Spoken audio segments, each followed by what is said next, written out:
Hello guys, how's it going? My name is Dalaran. In today's video, we'll be taking a look at some of the newer updates that Blizzard have added for in patch 9.1.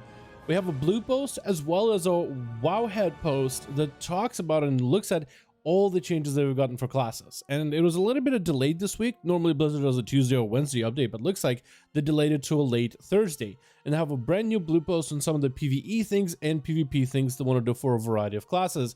In this video, let's take a look at the actual class changes in this build, as there's quite a few buffs coming around for a variety of different specs and classes. We'll talk about if these buffs are looking sizable and what kind of gameplay influences it might have going forward. First of all, let's start with the Blood Death Knight. While Blood Death Knights are not the most popular tank as of majority of the community, I would say that Vengeance Demon Hunters really do take the cake.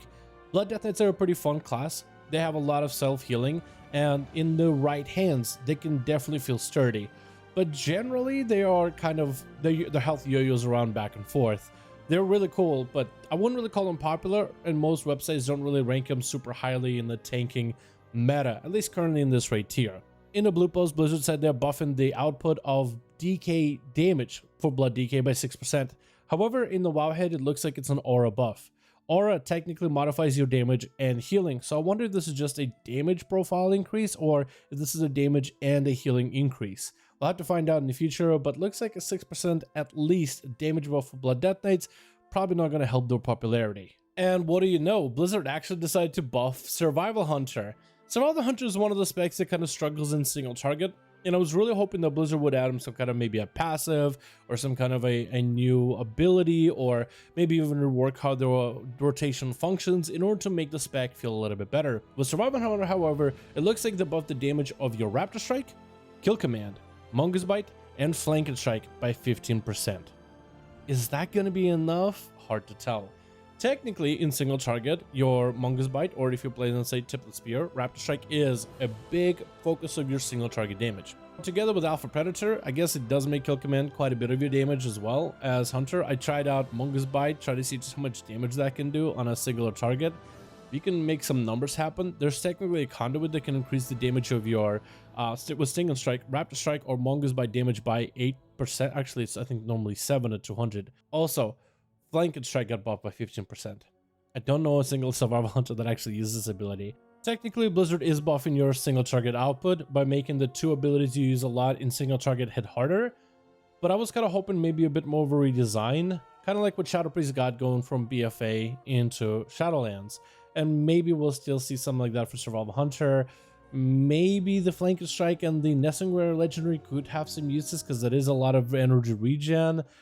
It's hard to tell for now, but I want to say my gut says this might not be enough, but I'm hoping this could be enough to maybe make survival somewhat relatively okay on single target, because it's a really fun spec to play, and I think any kind of buffs for it, especially for single target, are necessary.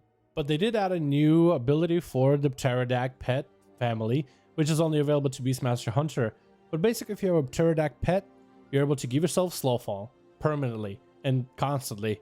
It's an interesting change. So for hunters that like to disengage, and maybe you disengage into dark abyss of the maw or something, now you might at least be able to slow down your fall.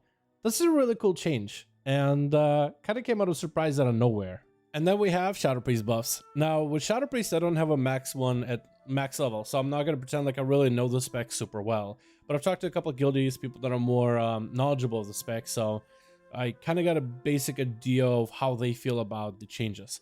First change, and we'll first of all talk about the buffs. Shadowward Pain and Vampiric Touch both now do 25% on PTR, 25% more damage. So for Shadow Priests that loved and missed the old school playstyle of dotting up enemies and watching dots kind of melt them, that'll be a little bit stronger. However, I guess maybe to account for this buff and dot damage, they nerfed the damage of a Devouring Plague by 18%. So DP is going to do slightly less damage. However, with the nerfs to DP, but the buffs to your dots, and the fact that we're getting better gear in the next patch, Shadow Priest might just end up kind of rounding out to be better, and their single target might not be as affected. It is a hit to the single target as we have it right now, but maybe with better gear and the dot damage increase, it'll just end up rounding out. Another thing that got changed are more nerfs, actually. Shadow Flame Prism Legendary got nerfed. Shadow Flame is where you summon a Shadow Fiend or Mindbender, and that Mindbender or Shadow Fiend will do extra mechanics when you Mind Blast and Shadow Ward Death enemies.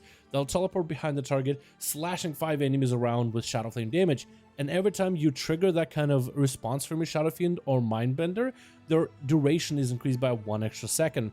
Again, maybe it's one of those things where they're nerfing them, because with better gear they're just going to hit harder anyway, or if it's one of those things where Blizzard wants to make sure their AoE with this multi-dot aspect just doesn't go out of control. Also, Talbadar Stratagem Legendary got nerfed by 8%. This is where you have, when you have all your dots on the enemy, Pain, VT, DP, your Mind Blast does 55% more damage. Again, maybe to account for some of the things that Shadowpriests can do, like Psychic Link, for example. If they can put out Mind Blast and dots on multiple enemies, that could maybe double dip somehow. I don't really know how that works, or if it works at all. But looks like Shadowpriests got a small buff, or small buff to their 2 dots, and some nerfs which hopefully won't be super detrimental going forward, because Shadowpriest is such a cool spec, such a cool playstyle that I'm still trying to get to max level. Next we have Affliction Warlocks, which actually took a little bit of a buff this patch around. That normally Blizzard has been nerfing them, but they got buffed a little bit. So let's take a look at some of the abilities that got buffed. First of all, Corruption, the ability, does 15% more damage, so spreading Corruption on multiple enemies is going to be good. Seed of Corruption also got buffed, so Seed of Corruption now has 25% more damage attached to it. I wonder if so, the seeds could potentially be a good or even a solid talent going forward. Dark Caller is no longer a talent, so in the talent row, there's now Shadow's Embrace. Shadow Embrace is no longer a playstyle for Warlock, since they kind of took away and been toning down on it. First of all, they made it so that it can only apply to 1 target, and now it looks like they have swapped it out completely, which is a pretty big buff. That means you can have your big burst with your go with Summon Darkleer a lot more often, and that means the synergize with Dark Soul Misery super well. So overall, this could be potentially a bigger buff than losing Shadow's Embrace. Maybe better on AoE, maybe slightly less on single target. Hard to tell. I guess I would refer to Warlock main, who 2 of the Warlocks in my guild seem to like this change, at least to some extent. Also, Cold Embrace Conduit has been removed, which also further buffed the value of Shadow's Embraces. Now that's a talent. Cold Embrace Conduit, however, got changed quite a bit. So there's a new Conduit, a new kid in the block called Withering Bolt. Withering Bolt, Shadow Bolt deals 64% increased damage per damage over time effect you have on the target, which further goes to empower Warlock's ability to do single target damage.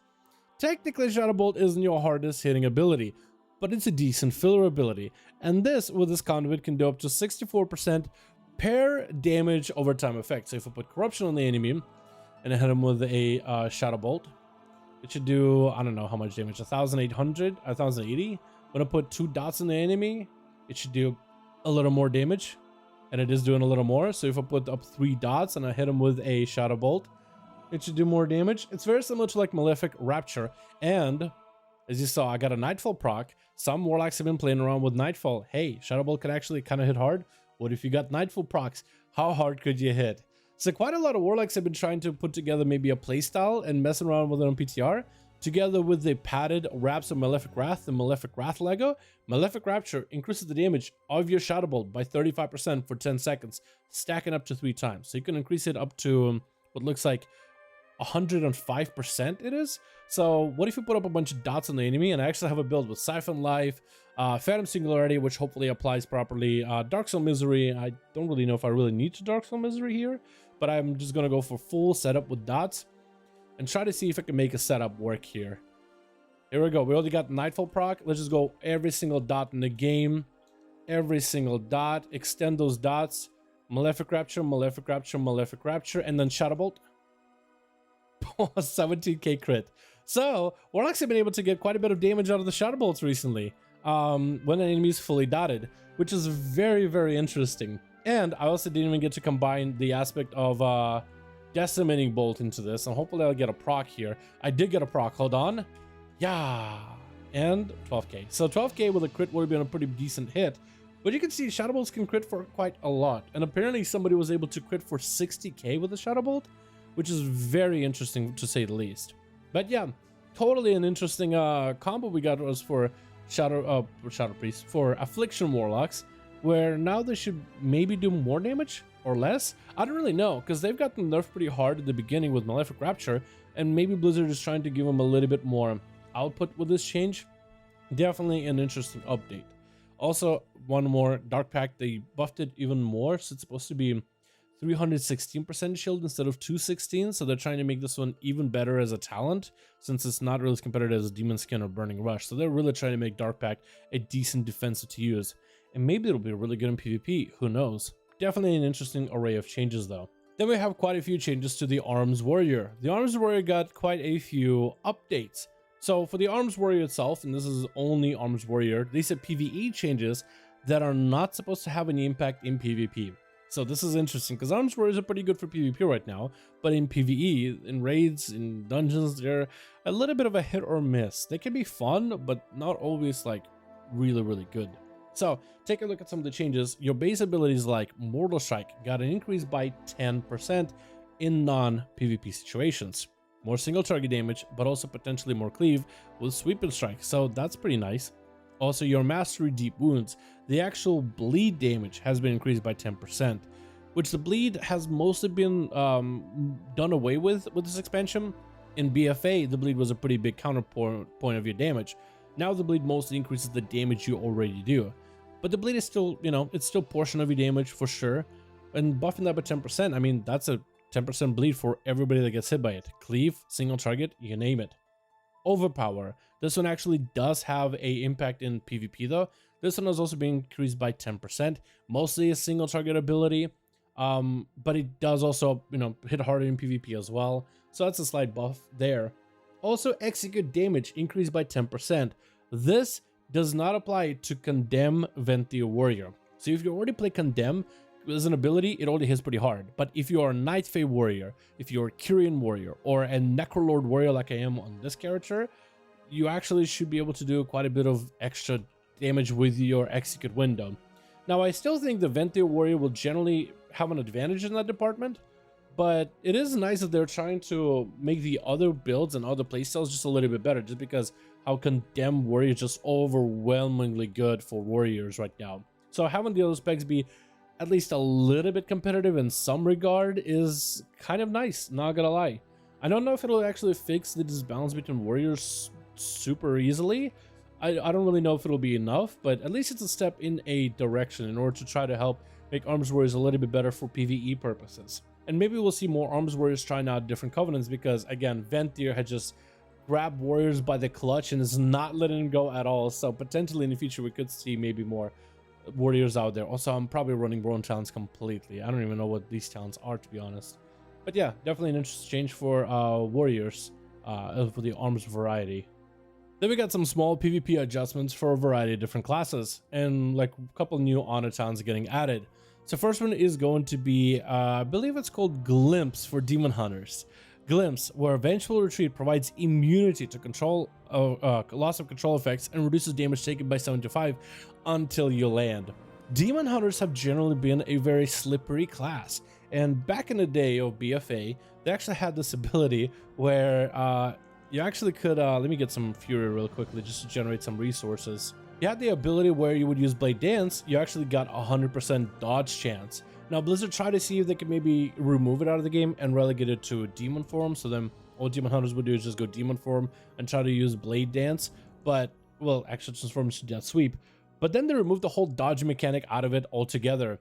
Demon Hunters always had the slippery aspect to them, especially in PvP, where they could use Blade Dance to dodge a rogue kidney shot, or dodge a certain, like a Druid Bash. It just was really cool, unique mechanic, but maybe it was way too broken because Demon Hunters used Blade Dance all the time. They could just randomly dodge a CC and no one would be the wiser. So them adding in a way for them to bring that dodge back to some extent, I think it's actually pretty cool. Glimpse, when you Vengeful Retreat, when you use a specific ability, you actually gain immunity to CC and less damage, and until you land. So if you, let's say, midair and you backflip, having that travel time actually can give you extra defensive value, which I think is really cool. And relegating the stuff to honor talents, you know, those kind of unique mechanics, or trying at least to somewhat bring them back in some sense, I think could be really neat. I think this is a cool idea. We'll see how it works out in PvP, but for Demon Hunters to have some immunity when they backflip and they're immune to CC, and let's say if they use their elevation as an extra way to provide a longer defensive, I think could be kind of unique and neat. But we'll see how it works out if it functions properly in PvP. Paladins are taking a small beating with this patch, not super crazy, but there are some parts that are getting nerfed for them. So first of all, let's talk about Holy Paladin. Holy Light healing actually got increased by 10%, so when you heal yourself with Holy Light or others, 20% more healing, that's actually not bad. That's more baseline healing to them, but there is a bit of a catch. Take a look at some of their honor talents and which ones have gotten nerfed. Darkness Before Dawn, every 5 seconds the healing done by a Light of Dawn is increased by 20%, stacks up to 5 times. So they actually changed it to 10. It used to be 10%, stacking up to 10 times. Now it's 20% stacking up to 5 times. So your Light of Dawn can actually get its stacks a little bit quicker. Maybe that could be good and useful for group healing in the future. Who really knows? Divine Favor, however, the best honor talent for Paladins that everybody uses, that one took a bit of a nerf. I guess with Holy Light buffs, it might not be nearly as bad, but Divine Favor is only going to increase the next Holy Light heal by 50% instead of 100. I don't think it quite makes up for that 20% baseline heal, but yeah, one of the bigger, more used Holy Paladin abilities getting nerfed is, I think, going to be impactful. Light's Grace, another honor talent that got changed. So this one is now going to have its healing damage reduction increased by 15% for 5 seconds. And no longer stacks. It was 5% damage reduction for 8 seconds stacking. But Holy Light healing bonus reduces to 15% instead of 50. So you can't really have like a massive Holy Light bonus. So if you're looking for the DR, it might be really good for the DR. But the actual healing output is different. So if you're used to Paladin just being able to recover from massive bursts of damage and just top someone off, you're not going to be able to do that as easily. But if you look at other forms of healing your allies, provided maybe a stronger DR, or with damage reduction being DR, or Darkness Before Dawn with more Light of Dawn healing in the future, and getting creative with that, that could be maybe potentially good. An Aura of Reckoning has took a little bit of a nerf. This is a honor talent I feel like I see every single Paladin run in duels. So this one is now only going to allow your auto attack to do 200% more damage instead of 250.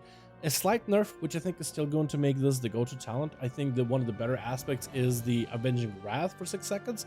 But if you're looking for just random auto attack that can just one-shot somebody, I feel like that's going to be Blizzard trying to snipe out certain little tidbits of Paladin random bursts of damage here and there. Finally, for Elemental Shamans, we have one small change, but this will be interesting. So for Elemental Shamans, you have a new honor talent called Static Field Totem.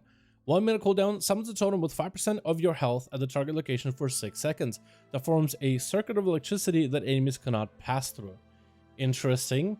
They did lose, however, Elemental Attunement on a talent, and I have no idea if Elemental Attunement had any kind of play in Enhanced Shaman or Elemental Shaman playstyle. So again, don't know how big of a loss or gain this might be. And this is what Static Field Totem looks like. I haven't got to look at it myself until now, actually. It looks like an actual field, so enemies can't walk into the field, right? So I guess Elemental Shamans should be able to now zone people out of an area. This could be really interesting. Let's say to help out your healer, for example, you might be able to put down Static Field Totem and enemies just can't pass through it. The totem does only have 5% health, so it could be sniped out with a ranged ability very easily. But let's say if somebody is chasing after a healer in an RBG and you just want to kind of block an entrance and put the totem kind of sneakily to the side so the enemies can't just kill the totem and have line aside of it, that could be interesting. Anyway, that's going to be everything we have right now for the class updates and class changes. I'll probably make a separate video to talk about some of the different legendaries and some of the smaller systems added in this 9.1 patch. But this is going to be the video for majority of the class updates that we have to take a look at today. Thank you guys so much for checking out this video. Let me know what you think about all of these PvE/PvP updates. Do you think any of them are looking promising at all? And as always, I'll see all of you guys in another video.